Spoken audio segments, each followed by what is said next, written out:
오늘은 BMW의 대표 모델 R1250GS 어드벤처 모델을 준비해 보았습니다. 바이크를 타는 이라면 누구라도 꿈꾸는 차량이죠.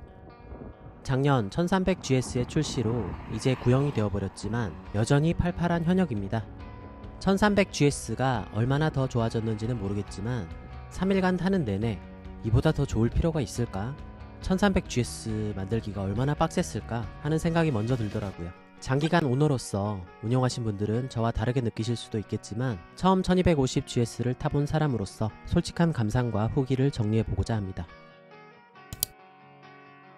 BMW GS는 세계 최고 이륜차 메이커 BMW 모토라드의 대표 모델이자 어드벤처 카테고리의 최정점에 있는 모델입니다. 라이더의 모험심을 자극함은 물론 오토바이를 타지 않는 사람들에게도 동경심을 불러일으키는 이륜차 업계 전체를 대표하는 차량 중 하나임은 분명합니다. R1250GS는 BMW 모토라드의 볼륨 모델로서 전세계 판매량의 26%를 차지했고요.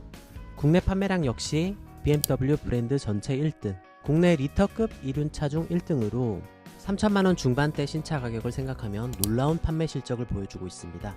이 차량의 히스토리를 잠시 살펴보자면 GS라는 전설은 1980년대 파리 다카르 랠리를 쌈싸먹었던 R80 G/S에서 시작되었습니다. 84년도 파리 다카르 우승에 힘입어 파리 다카르 에디션도 출시가 되었고 이 모델의 성공을 발판으로 탄생한 R80GS, R100GS 모델은 90년대 중반까지 누적 판매량 45,000대를 달성하며 전 세계에 GS라는 이름을 각인시키게 됩니다. 현대적인 GS의 시작점은 94년도 출시된 R1100GS로부터 보는 게 맞습니다. GS의 트레이드 마크인 혁신적인 프론트 서스펜션, 텔레 레버가 이때부터 도입이 되었는데요. 포크와 스윙암이 결합된 방식이죠. 조향 장치와 충격 흡수 장치를 분리시켜서 앞브레이크를 잡아도 포크가 눌리지 않는, 홀에 빠져도 노즈 다이브가 없는 주행을 실현함으로써 노면 충격이 많은 오프로드 주행에서 압도적인 안정성을 달성하게 되죠. 일반적인 텔레스코픽 방식의 F850GS는 급브레이킹 시 노즈 다이브가 발생하는데 텔레레버 방식의 R1250GS는 거의 움직임이 없습니다. 물론 텔레레버가 복잡하고 무겁고 비싸다는 단점이 있습니다만 험로를 자유롭게 드나드는 GS에게만큼은 최적의 서스펜션임이 분명합니다. 99년도에 다음 세대 R1150GS가 출시되었고 30m 기름통과 강화된 서스펜션을 갖춘 GS 어드방도 2002년 출시됩니다. 이 차량은 이완 맥그리거, 찰리 부어맨의 BBC 모터사이클 여행기 롱웨이 라운드에 출연하여 전 세계적인 인기를 불러오게 됩니다. 2003년 등장한 R1200GS는 1150GS에서 약 30kg을 감량하면서도 보다 견고한 차체 강성과 드높은 내구성을 달성하게 되었고 이듬해 등장한 R1200GS 어드방과 함께 출시 3년 만에 10만 대 판매 기록을 달성하며 그야말로 멀티퍼퍼스라는 시장 자체를 혼자서 개척해버립니다. 19년도 출시된 R1250GS와 R1250GS 어드벤처, 그리고 작년에는 R1300GS가 출시됐죠. GS의 진화 과정을 요약하자면 꾸준히 배기량은 커지고 더 가벼워지면서 서스펜션은 편해지고 더욱 복잡한 전자장비를 장착하는 방향으로 진화하고 있다고 말할 수 있을 것 같습니다.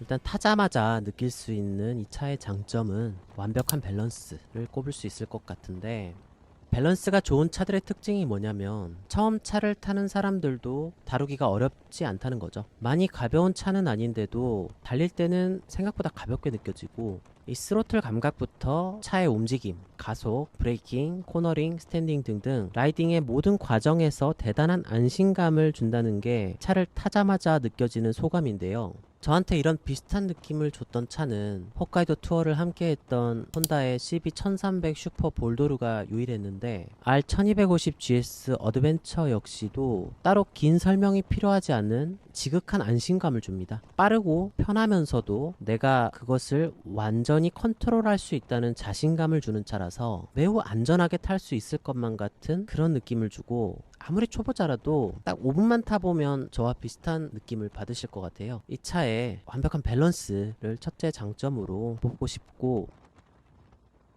두 번째 장점은 역시 텔레레버 서스펜션.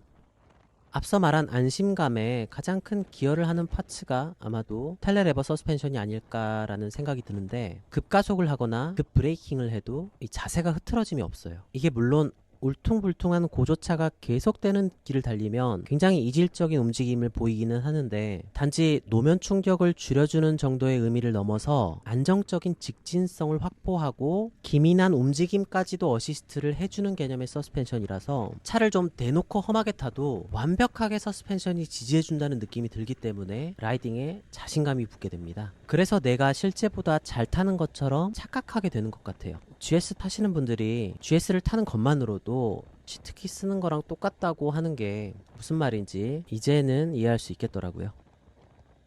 마지막 장점은 당연한 얘기지만 장거리가 편하다. 차가 하도 편하다 보니까 일단 거리 감각과 속도 감각이 흐려지는 기분이 들어요. 제가 사는 서귀포 삼방산 앞에서 성산까지 멀어서 거의 안 오거든요. 제주도 도로가 좋아 보여도 길이 좁고 차가 많고 속도 제한 카메라가 많고 짤 수 있는 구간도 없어서 멀리 타는 게 꽤나 피곤한데 GS 타고는 안 쉬고 한 방에 왔습니다. GS 타시는 선배님이 그러시더라고요. 자기가 GS 타고 나서야 비로소 우리나라 땅덩이가 작다는 걸 알았다고. 정말 그럴 것 같아요. 150, 60으로 달려도 전혀 무섭거나 불안하지 않으니까 남보다 빠른 페이스로 더 멀리까지 편안하게 갈 수 있는 거죠. 너무 잘 달리고 편하고 차가 좀 가볍게 느껴져서 훨씬 장거리 투어를 계획하고 실행에 옮길 수 있겠구나 라는 자신감이 생겼습니다. 궁극의 편안함이 이 차의 가장 기억에 남는 장점인 것 같고, 장점을 지금 3개만 꼽아보자면, 첫째는 지나친 전자장비. 일단 주유구가 전자식으로 열쇠 없이 개폐하게 되어 있는데 이게 전혀 직관적이지가 않고 뻑이 자주 나는지 처음엔 한참을 고생했습니다. 해외 유튜브에도 같은 증상으로 고생하는 사람들 영상이 많은데 이거 그냥 열쇠로 열고 닫게 하면 될 텐데 뭐 이것까지 전자장비를 떡칠해 놓았나. 이게 다 고장나면 돈이고 오지에서 고치기도 빡센데 정말 이해가 가지 않는 파츠라는 생각이 들었고, 둘째는 시트고가 빡세다. 일단 제 키가 173, 딱 대한민국 평균인데 어드방은 확실히 빡셉니다. 주차할 때라든지 타고 내릴 때라든지 탈 수는 있지만 영 부담돼요. 여기에 이제 기름 가득 채우고 쌈박 달면 더 무거워질 텐데 이걸 편안히 운용할 수 있을 것 같은 느낌이 도대체가 생기질 않습니다. 우리나라는 이 정도 클래스에서는 무조건 플래그십만 쳐주는 분위기가 있어서 키가 저만한 분들도 억지로 어드방을 많이들 타시던데 굳이 그럴 필요가 있을까요?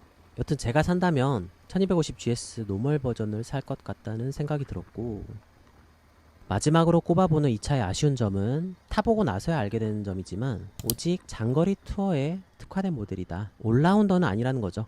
제 주변에 GS를 타셨던 분들이 정말 많았는데 지금까지 타는 사람은 세종에 사는 동생 한 명밖에 없거든요. 아니 이 좋은 차를 왜 다들 오래 안 타고 금방 파는 걸까? 전 그게 진짜 궁금했거든요. 근데 타보니 알겠어. 이 차는 확실한 명명백백한 투어러입니다. 수백 수천 킬로를 아무 스트레스 없이 타라고 만들어진 차고 여행에 피로를 더할 뿐인 진동이나 자극적인 특성은 거의 없는 차예요. 그래서 어디 멀리 갈 때 거리 빼기는 진짜 좋은데 어디 멀리 갈 시간적 여유가 없으면 이 차를 제 용도에 맞게 타기가 어렵죠. 사실 대부분의 라이더들이 저와 같은 주말 라이더들이고 일주일에 하루, 반나절이나 한나절, 길면 200에서 300km 겨우 잠깐 바람 쐬고 돌아와야 하는데 그런 사람들은 좀 덜 편해도 짧은 시간 동안 최대한 재밌게, 짧고 굵게, 짜릿하게 타는 게 더 중요하기 때문에 GS가 제공하는 궁극의 편안함이라는 건 최우선순위가 아닐 수 있다. 즉 편한 거 하나는 모든 클래스를 통틀어 최고 레벨이지만 몇 날 며칠 멀리 투어를 갈 수 있는 상황이 아니라면 GS는 베스트가 아닐 수도 있다. 그러니까 도심에서 이태원이나 성수동 카페 라이딩 다니기에는 알라인티가 훨씬 낫다는 거죠. 그런 생각이 들었습니다.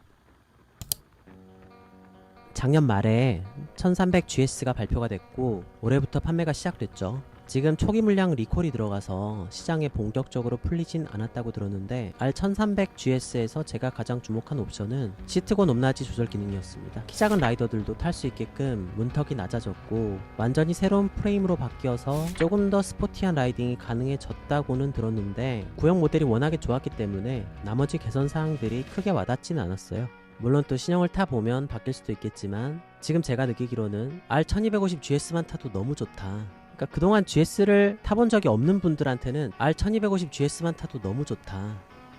돈만 있으면 안 살 이유가 없다 라는 생각이 들었고 시판 이륜차 중에 거의 최고 레벨의 차는 이 정도 레벨까지 왔구나 하고 감탄하게 만드는 차다. 정말 이 위에 올라서 바이크를 타면 인생이 참 좋다라는 걸 느낍니다. 살면서 한 번은 꼭 GS를 사서 이 차가 만들어진 목적에 맞게 아주 멀리까지 오랜 기간 가능하다면 다른 나라에 가서도 타보고 싶다는 생각이 들더라고요. 설사 그게 이룰 수 없는 꿈일지라도 내 집 지하 주차장에 GS가 한 대쯤 있다면 그 꿈은 언제든 실현 가능한 것이 될 수 있기 때문에 GS의 가장 큰 매력 포인트는 결국 이처럼 모험을 꿈꾸게 한다는 것, 거기에 있는 게 아닌가 라는 생각을 해보았습니다. 처음 타본 BMW R1250 GS는 우주 명차라는 명성에 모자람이 없는 이 시대 최고의 투어러였다 라는 말로 시승기 마치겠습니다. 긴 시간 들어주셔서 감사합니다.